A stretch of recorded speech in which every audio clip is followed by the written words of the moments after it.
Coming up on Network Africa, Senegal's ruling PASTEF party claims victory in Sunday's snap legislative elections.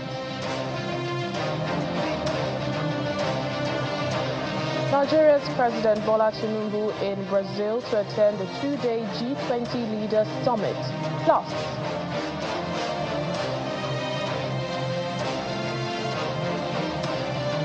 hundreds of illegal miners remain trapped in a mine outside South Africa's Stilfontein. Authorities' attempts to rescue them continue.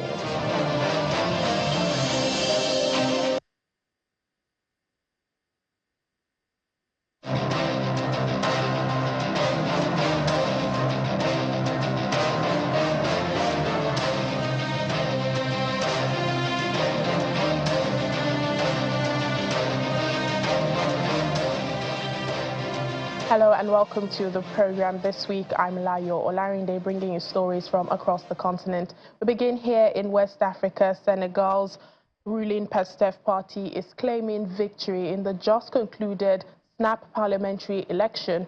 According to the government officials, early results show President Bassirou Faye's party outperforming the two main opposition groups to solidify its dominance 8 months after assuming power.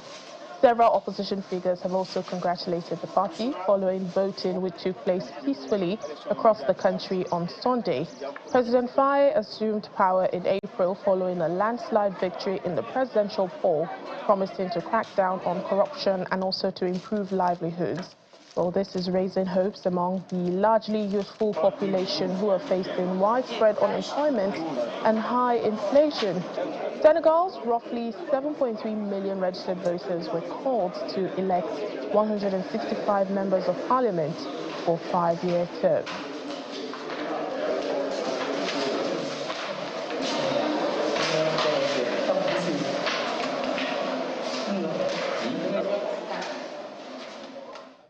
Well, Nigeria's President Bola Tinubu has arrived at Rio de Janeiro, Brazil, to attend the 19th Heads of State and Government Summit of the Group of 20 G20. The president was received by Ambassador Breno Costa of the Ministry of External Relations of Brazil. President Tinubu was accompanied by several of his cabinet ministers. He will be holding bilateral meetings on the sidelines of the two-day summit in advancement of Nigeria's socio-economic reforms. The summit, at the instance of Brazilian President Luiz Inácio Lula da Silva, will bring together leaders from the world's largest economies to discuss critical global issues. This year's meeting is under the theme, Building a Just World and a Sustainable Planet.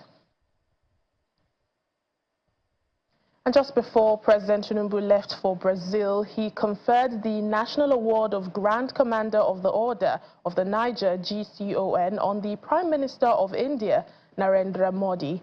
The award was conferred during the Nigeria-India bilateral meeting at the State House, Abuja.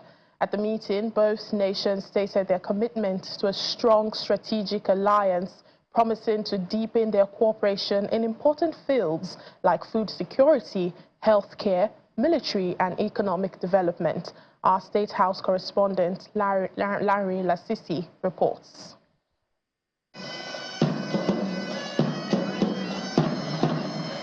The motorcade of the visiting Prime Minister of India, Narendra Modi, arriving at the forecourt of the State House, Abuja.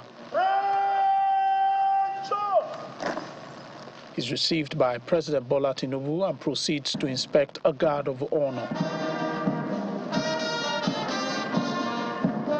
Prime Minister Modi then receives a 21-gun salute.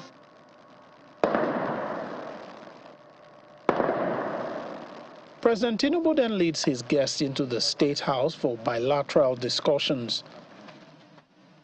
In his welcome remarks, President Tinubu emphasized that Nigeria values its excellent relationship with India and conferred on the Prime Minister a national award. Nigeria values its excellent relationship with India, and we work to deepen broaden the same mutual benefit of our two friendly countries. In furtherance to deepen our relationship, I will confer on you today the Prime Minister of India Nigeria's national honor, the Grand Commander of the Order of Niger.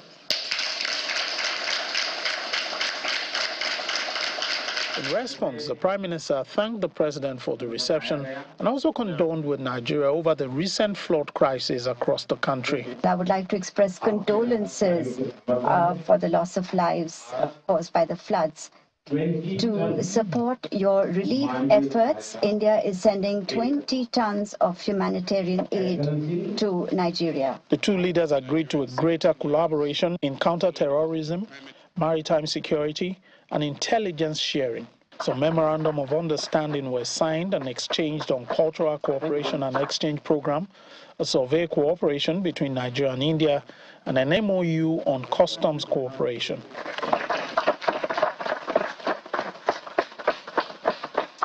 The Prime Minister was decorated with the National Award at a separate ceremony.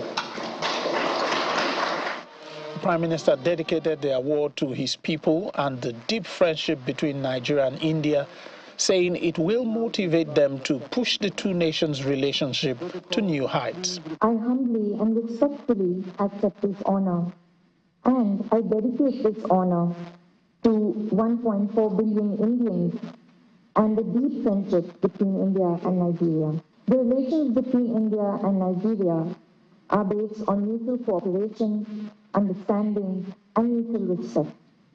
As two vibrant democracies and dynamic economies, we will continue to work for the benefit of our people. This visit is highly significant for both countries as they work to deepen economic collaboration, strengthen bilateral relations, paving the way for mutual growth and development. From the Presidential Villa, Lanre Lasese, Channels Television News. Well, back at the G20 summit, South Africa is reiterating its social pledge as she gears up to assume the presidency of the summit in 2025. At the social summit over the weekend, South Africa's Minister of International Relations and Cooperation, Ronald Lamola, commended Brazil, the host, for its initiatives like the G20 Favelas project, praising the project for shedding light on marginalized communities.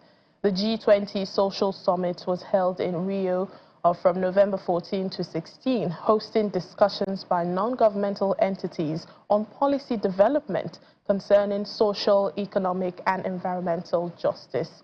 Well, South Africa will be taking the helm of affairs of G20 in 2025, and it's seen as a pivotal moment in the African country's international diplomatic efforts.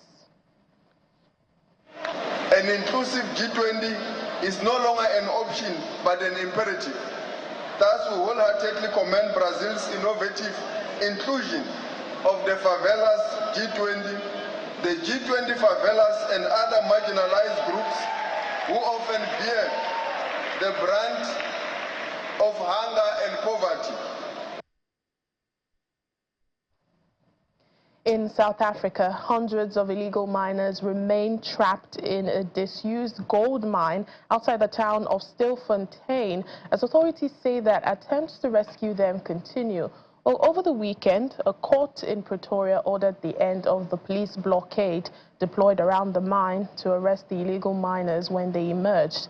Well, earlier this month, more than 1,100 illegal miners were arrested when they exited the mine located about 140 kilometers southwest of Johannesburg as part of a major police operation which blocked the roads used to supply them with food and water. Atlenda Mathe is the spokesperson for South Africa Police Services. She denies that the service aims to prevent the miners from leaving the mine. However, a spokesperson for the South African National Civics Association, SANCO, casts doubt on whether adequate steps are being taken to rescue the trapped miners. That would look into a rescue plan be established and to convene urgently. I can confirm that that particular team met, and And what emerged from that particular sitting is that an assessment would be conducted by mine owners and mine rescue experts. That particular assessment, we can confirm that it has taken place. We are awaiting a report that will be developed and presented to the ministers that will then inform that particular operational plan. So we are awaiting that report. The ministers gave these mine owners and experts a week. We're not blocking any illegal miners from resurfacing. I mean, for the mere fact that 1,187 have resurfaced, it tells you that as the police, we have made that plea, and it has been our position for these illegal miners to resurface, because it is inhumane for any human being to be down there. No, we're here today, and it's Sunday. And as you can see, nothing is happening. Even the community members are not here. I was hoping to get here and find at least these government officials, as we were promised that there will be efforts in trying to rescue these people who are still down in this hellhole. But to my surprise, we got here and no one is here.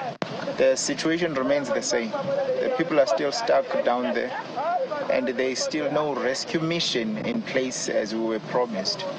There is still no efforts that I would say we can see in trying to get these people out. So the ones who are dying down there, and the ones who are struggling to get food and everything just to survive on their own.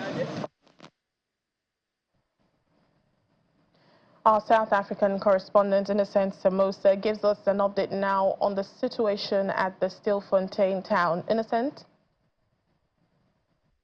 Well, indeed, as illegal mining once again captures headlines, this time in the Northwest Province, Parliament's Joint Standing Committee on Defence on Friday questioned the effectiveness of the Defence Force in helping to curb illegal mining in that particular province. Now, there's been a heated debate around, about President Cyril Ramaphosa's decision earlier in November to extend the deployment of soldiers to support the South African police services in combating illegal mining as part of Operation Prosper. You would recall that this Operation Prosper started 5 months ago.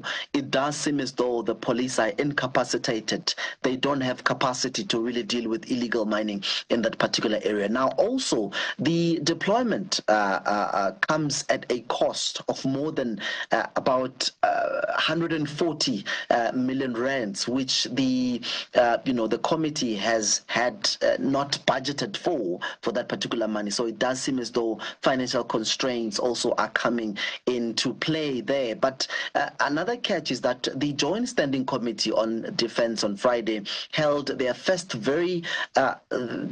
meeting really after a protracted battle between the African National Congress together with the Democratic Alliance, which is in government in the GNU, or should I say the Government of National Unity.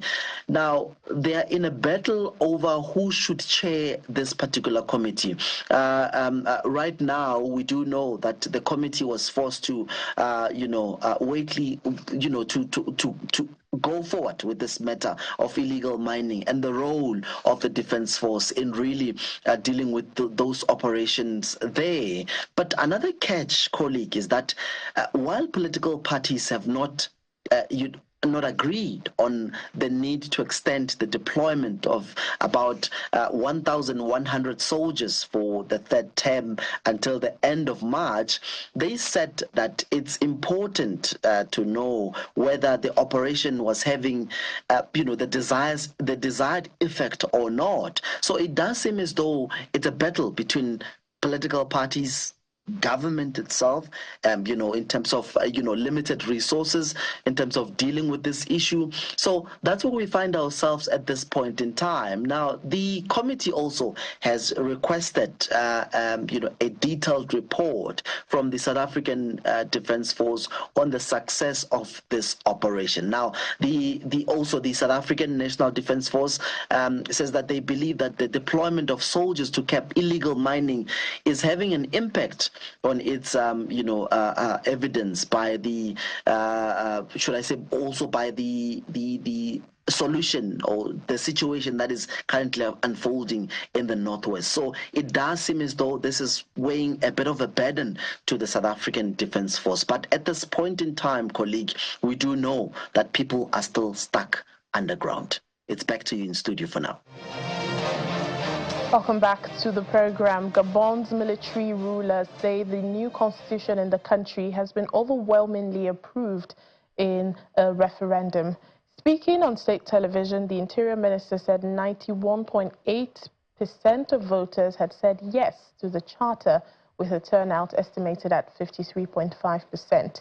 The proposed new constitution sets a two-term limit on the presidency, each lasting 7 years, no prime minister, and no dynastic transfer of power. And it also recognizes French as Gabon's working language. The junta in power, led by interim President Brice Nguema, has promised it will be a stepping stone in the transition to democratic rule that's tentatively scheduled for 2025. Here in Nigeria, the Lagos State government joins the global community in commemorating the 2024 International Day for Tolerance with a renewed call for peace, inclusivity, and unity among its diverse population. The Special Advisor on Internal Audit, Mrs. Oyeyemi Ayola, who represented Governor Babajide Sanwo-Olu at the event, underscores the critical role of tolerance in fostering peace and stability amid global challenges of intolerance and discrimination.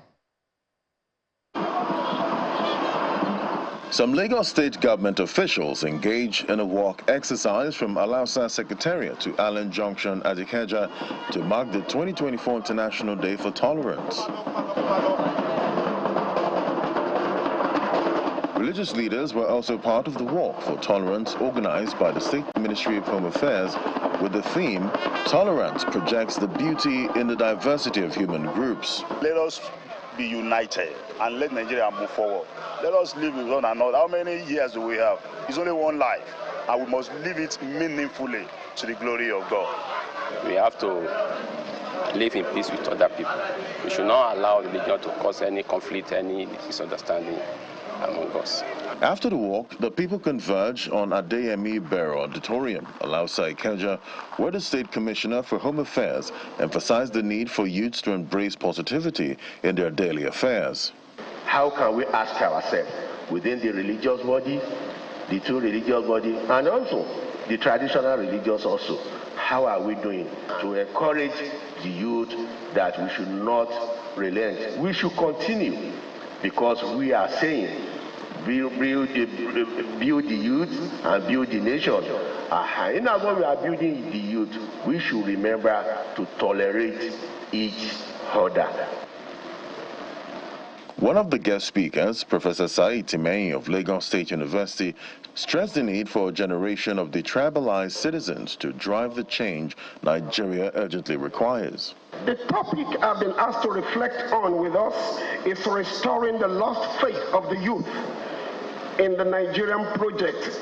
We have not been fair to the youth. We have not actually given them the orientation of seeing Nigeria as a project. We can re-embrace the project with the right policies.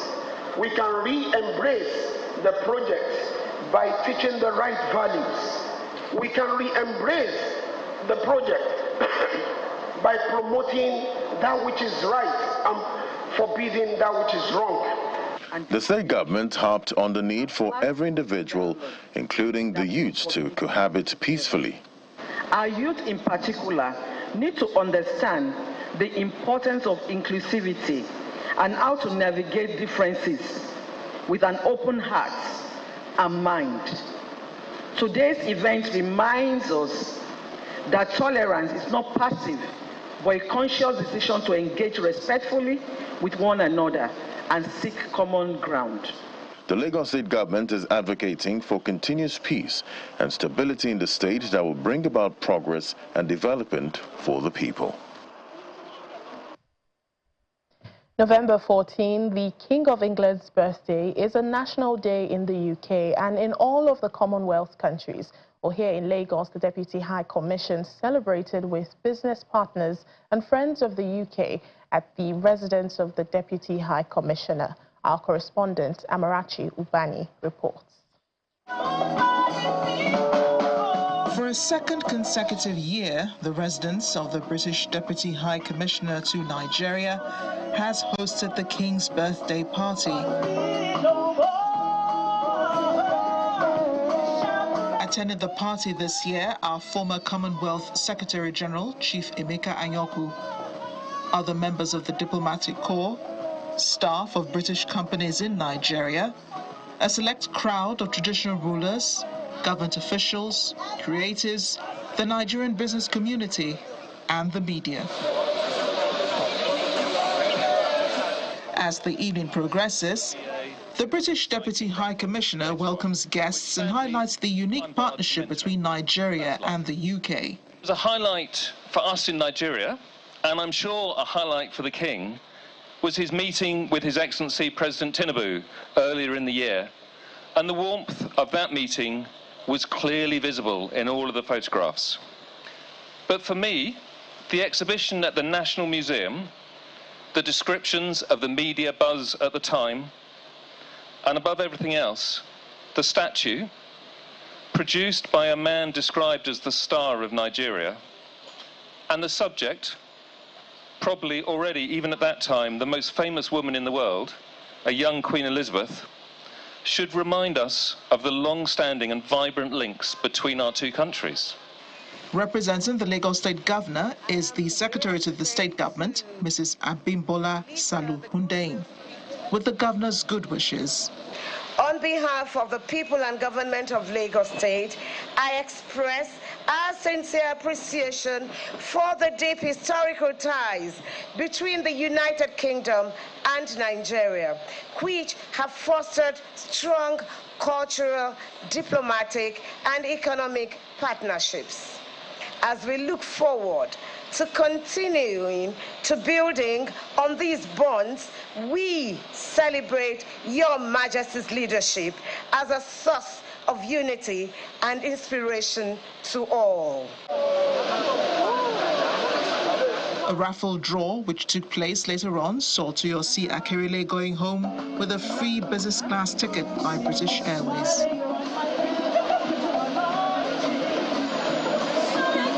Congratulations, Toyosi.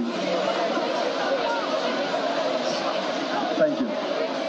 King Charles III has only been 2 years on the throne since the death of his mother, Queen Elizabeth II. The UK assures Nigeria growth and relations between the two countries will continue to be strengthened even after his reign. The chairman and CEO of the Nigerians in Diaspora Commission, Abike Dabiri-Erewa, has congratulated Nigeria's Chidinma Adetshina for emerging second at Miss Universe 2024, describing it as a reward for her doggedness and resilience. In a congratulatory statement, the NIDCOM boss noted that despite all odds, Chidinma remained focused and attained her goals. Mrs. Dabiri-Erewa said though Chidinma Adetshina, as Nigeria's representative, finished as the first runner-up at the 73rd Miss Universe competition that held in Mexico, her courage, determination, and support from Nigeria eventually paid off. She was also named Miss Universe Africa and Oceania 2024. Nigeria came second behind Miss Denmark, Victoria Kahe, who won the keenly contested crown. But shortly after losing out to Miss Denmark, Miss Adetshina said she is proud of herself, affirming that she had just made history. And finally on the program, over 50,000 runners reportedly hit the streets of Addis Ababa on Sunday for the 24th edition of the annual Great Ethiopian Run, covering a 10-kilometer route through the city's main thoroughfares. Participants dressed in yellow shirts hit the trail, crossing the finish line and receiving medals, and the winners also posing with their awards.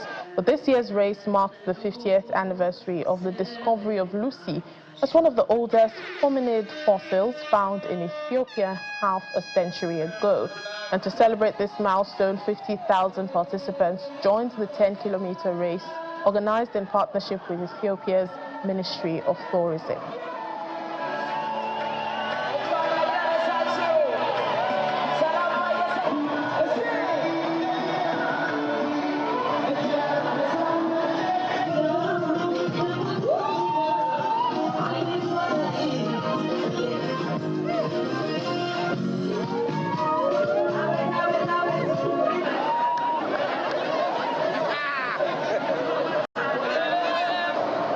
Ethiopia is a country that's gone through a difficult time, is going through a difficult time.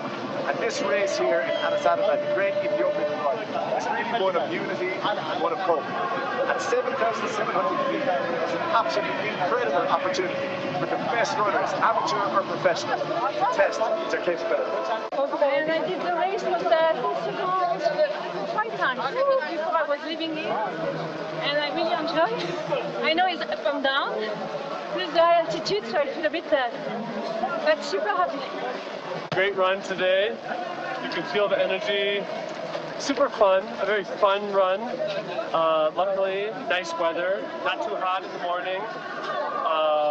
Nice course, a lot of hills, so this makes it challenging.